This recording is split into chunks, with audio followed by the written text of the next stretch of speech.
Have you ever wondered if whether or not you're experiencing an intuitive hit, a divinely inspired intuitive hit that's coming from that deeper wellspring of intuitive wisdom, or if you're just experiencing a thought that is fantasy?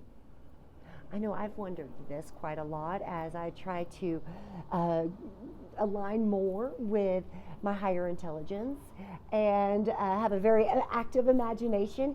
And I don't want to devalue imagination, because imagination and fantasy are very critical parts of manifestation and creation. But it's not the same thing as an intuitive hit. Those are those knowings that come through that are very time sensitive.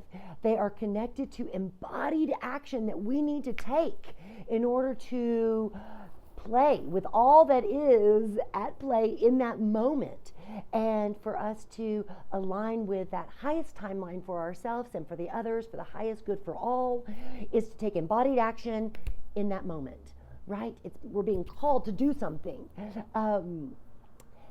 That's that intuitive hit, that intuitive guidance. And so I heard an insight earlier this week, and I was trying it on and reflecting to see if it really rang true to me in my experience, and it did, so I'm going to share it with you.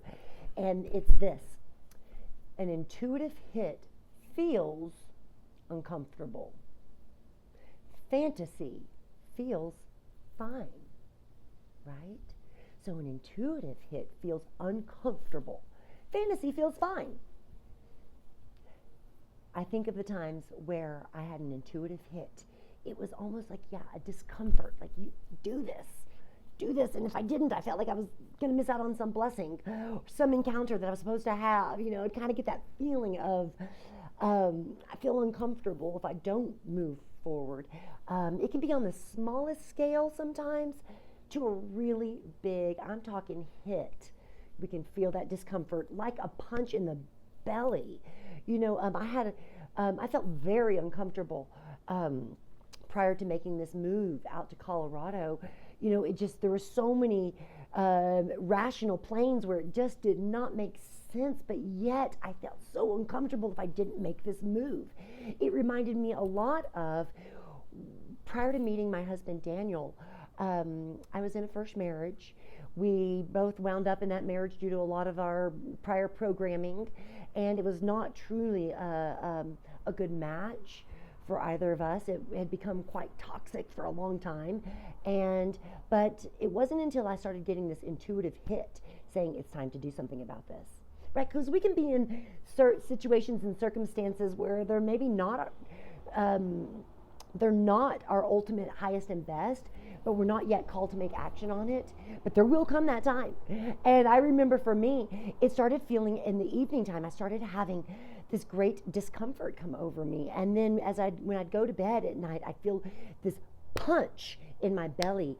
And for over about a course of a couple of weeks, it started growing stronger and stronger to where, it was like a ticking bomb with a countdown. And I felt very uncomfortable. And I got this hit on top of it, compounded, saying, if you don't do something to take action now, you are going to meet your true companion, and yet you're going to be paired to this other person. So you're going to miss out. And I remember I filed my paperwork for divorce, and within 24 hours, I'm telling you, y'all, that window was about to close. Within 24 hours, Daniel and I had an encounter, he's my husband now, where we met eyes. It was though we were struck by Cupid, and we both look back on that as how wild that was for both of us, that we just had an immediate knowing that we were each other's companion. And I was so grateful in my bones that I was prepared to take that new leap, having taken that previous leap, right? And followed that intuitive hit. So sometimes the discomfort is minimal, and sometimes it's like a punch in the gut. So just know that's working in your favor. That discomfort is for you. You may have heard the saying, we only grow at the speed of pain. Well, I think intuition knows that. And so it gives us just the right amount of pain that we need to take high action. Okay? Try that on, reflect with it, see if it also blesses you and aligns with your experiences, and then strengthens your confidence going forward in taking those intuitive hits, embodying that action, that divine action, and living that higher life, in accordance with that higher timeline that's always available for us, right? So, yeah, try it on. I love you guys. Have a great weekend. Sat Nam.